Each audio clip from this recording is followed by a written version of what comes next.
Okay, the last time I checked in, I was done with the rear suspension. On the front, I'm actually taking everything apart. So you can see I have taken the front fender off. I have taken all the pieces loose from the inside so I can easily get to the sheet metal. I'm not going to take this suspension out. I just don't think I need to be able to do undercoating, because I'm actually going to brush it on so it shouldn't get a lot of overspray and shouldn't get everywhere. The pieces here, of course, the front headlights, the corner lights, the front fascia have come off all the way around. Everything I've used is just a simple screwdriver, just a Phillips head, an M10 or a 10mm socket, small ratchet, and just patience taking it all apart here. And there you can see all the pieces here. Fascia, fenders, lights, every piece there.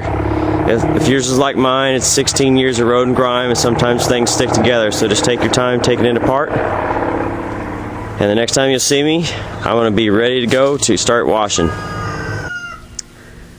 Alright, as you can see now, it's washing time. The car is completely stripped. This is what I'm going to be using. I'm just going to be using a citrus blend, citrus cleaner. It's biodegradable. That way I don't have to worry about it killing anything on my farm here. I do have a nylon brush to scrub everything with. I do have my power washer here. And I'm just going to put on a medium setting here. And I do have a plastic scraper. That way I can scrape off any of the pieces here up. Do have a lot of asphalt that's collected up over the years. Just a matter of spraying a bunch of degreaser, giving it a good scrub, and then power washing it off and going all the way around the car. I'm going to clean up the front end also just while I'm down here, since everything's taken apart. That way just make it nice and clean all the way around. And then here's kind of how they start out. You can see all the asphalt and the rock starting with. So let's get to washing and we'll pick you up on the next time. Okay, so after couple hours of scrubbing and pressure washing, you can kind of see the finished product. The metal now is nice and glowy. It's nice and clean. And I've also washed the rest of the car to make sure I got all the degreaser off. Just kind of looking at the back, you can see it's kind of a dull gray for the wheel well here. And then even underneath the car, you can kind of see it's clean all the way through, up and through there. And the back wheel well, I've taken out the heat shield, it's cleaning. I'm going to paint it that way there. So I'm gonna let this dry overnight, and then when you next see me, I'll be in a nice suit and with some materials ready to go. See you then. Okay, now that I let the car dry for 24 hours, it's now time to apply the coating to the underbody. I did actually find a local source here that gave me coating in a gallon bucket, and all I need to do is just use a simple paintbrush, put it on. Now, this stuff is going to be like a thick paint when it goes on. So it's not going to tend to drip, but I need to be careful with it, so I've got goggles all for my eyes, look gloves for my hands, and I actually have coveralls and booties here. This stuff will ruin clothes, it'll get in your hair, and it's meant to last for 5 years, so take care of doing it, and it will stain shirts and that. So it's now time to get in there and get some undercoating done, and we'll see you next time.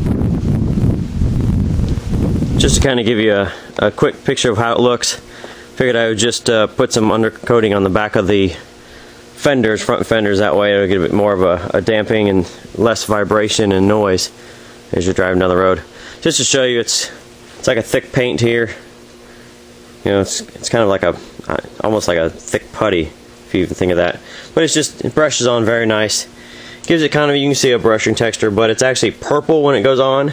And it will dry to black once it's fully cured. So give it 2 or 3 days, and in this November temperature, maybe even a week. Then you just let it sit down, and then I'm going to move on to the underbody. So here's another update. Let's see what it looks like when it's done. Alright, just show you a little progress here. Here is the spare tire well here underneath. And it is completely coated. You can see it's starting to turn a little bit of black, but it did have a nice purple tint to it. And then you can see kind of the wheel well is still gray, but underneath the car is definitely red in comparison. So you can just kind of see there. So a little bit of progress, making step by step. Okay, here's the finished product after about 6 hours of undercoating. You see it's all applied by brush. It's all a consistent gray. Well, as it cures over the next few days, it's actually going to turn all to black. Let's look at the fender the rear fender wells here. As you can see, it's all consistent all the way through, all the same color.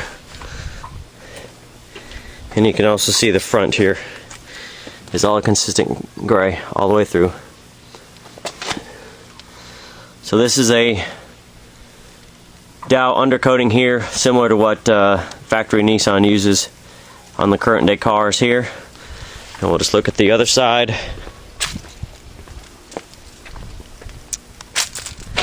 And there's a consistent gray also.